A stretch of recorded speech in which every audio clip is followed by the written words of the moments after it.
रामनगर खटोरी पंचायत की मुखिया से खास बातचीत की हमारे संवाददाता ने। उन्होंने क्या कुछ कहा, आइए आपको सुनाते हैं।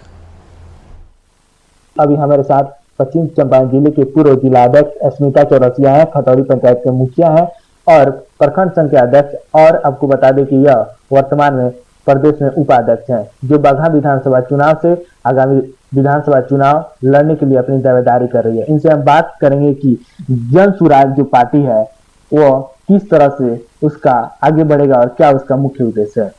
जी नमस्ते। जन सुराज का जो प्रणेता है हमारे प्रशांत जी, उनका सपना है कि बिहार को विकसित बिहार बनाना, और इसके माध्यम से वो जन जन तक पहुंच रहे हैं। और कहा जाता है कि जिस तरह से धरती के धड़कन को समझने के लिए आपको नंगे पैर चलना है, उसी तरह से वो पद यात्रा करके समाज के भावना को समझ रहे हैं। और जिस तरह से बिहार में पलायन, अशिक्षा और बेरोजगारी फैली हुई है, जन सुराज और प्रशांत जी का एक ही सपना है, एक ही अरमान है, एक ही ख्वाहिश है कि बिहार को विकसित बिहार बनाया जाए। विधानसभा चुनाव काफी नजदीक आने वाला है। प्रशांत किशोर दावा कर रहे हैं कि 243 सीटों पर अपने उम्मीदवार उतारेंगे। क्या लगता है कि 243 पे उतारेंगे कि किसी पार्टी के साथ गठबंधन कर लेंगे? ये गठबंधन का तो कोई सवाल ही नहीं है। 243 का मतलब 243 और पूर्ण बहुमत, सिर्फ लड़ना नहीं, जीतना। बिहार में बहुत सारे नेता हैं जो विभिन्न प्रकार के दावा करते हैं। प्रशांत किशोर राजनीति रणनीतिकार कहा जाता है। बिहार के लिए वह दूरदर्शी नेता कैसे साबित होंगे? जी, प्रशांत जी का तो नाम ही विश्वास का पर्याय है।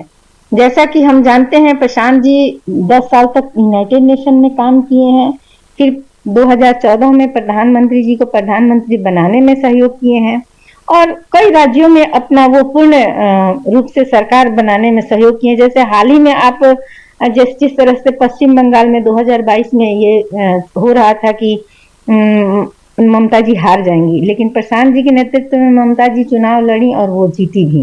जन सुराज में महिलाओं की हिस्सेदारी को लेकर क्या कहिएगा? सबको महिलाओं को हक मिलेगा क्या? जी बिल्कुल, इसमें तो कोई शक नहीं है कि गंजी के ऊपर कुर्ता के ऊपर गंजी पहन लेने से समाज में व्यवस्था सही नहीं हो सकता है। और हमारे बिहार के लोगों का ये पहले मानसिकता होता था। ये एक जमाना था जब बिहार में आईटी हब बन जाना चाहिए, तब चरवाहा विद्यालय बन गया। जब सभी समाज में गंजी के ऊपर से शर्ट पहनने को प्रशंसा की जानी चाहिए, तब लोगों ने शर्ट के ऊपर से गंजी पहनने वाले को अच्छा मान लिया। तो उस राज्य की दुर्दशा तो होगी ही। कहा जाता है यथा प्रजा तथा राजा। चलते चलते एक और अंतिम क्वेश्चन होगा हमारा कि जन सुराज बाकी दलों से कैसे अलग है? जी, जन सुराज के विषय में पहले भी बताई हूँ और हमेशा कहती भी हूँ, और आपको आज ऑन द कैमरा भी कह रही हूँ कि जन सुराज अन्य पार्टियों से इसलिए अलग है कि इसमें किसी की पैसा या ऊपरी दावेदारी नहीं चलेगी। जो जन सुराज में अपना श्रमदान करेगा, सहयोग करेगा, अपना सहभागिता निभाएगा, तभी आपको उसमें हिस्सेदारी मिलेगी। ये नहीं कि आप ऊपर से आ जाइएगा, नहीं। ये हमारे साथ अस्मिता चौरसिया थी, जो लगातार जन सुराज पार्टी से जुड़ी हुई है, अपने पार्टी को मजबूत करती हैं। और प्रशांत किशोर के पैदल यात्रा पर आप इन्हें देखे होंगे, और बड़े बड़े मंचों पर यह प्रशांत किशोर के साथ हमेशा मौजूद रहती है। इनका कहना है कि प्रशांत किशोर के द्वारा जो बनाया गया जन सुराज पार्टी है, इसमें सभी वर्गों को ध्यान में रखा जाएगा, महिलाओं की बराबरी की हिस्सेदारी मिलेगी, और यह आगामी विधानसभा चुनाव में अपनी दावेदारी बगहा विधानसभा से कर रही है। अमित कुमार, रामनगर।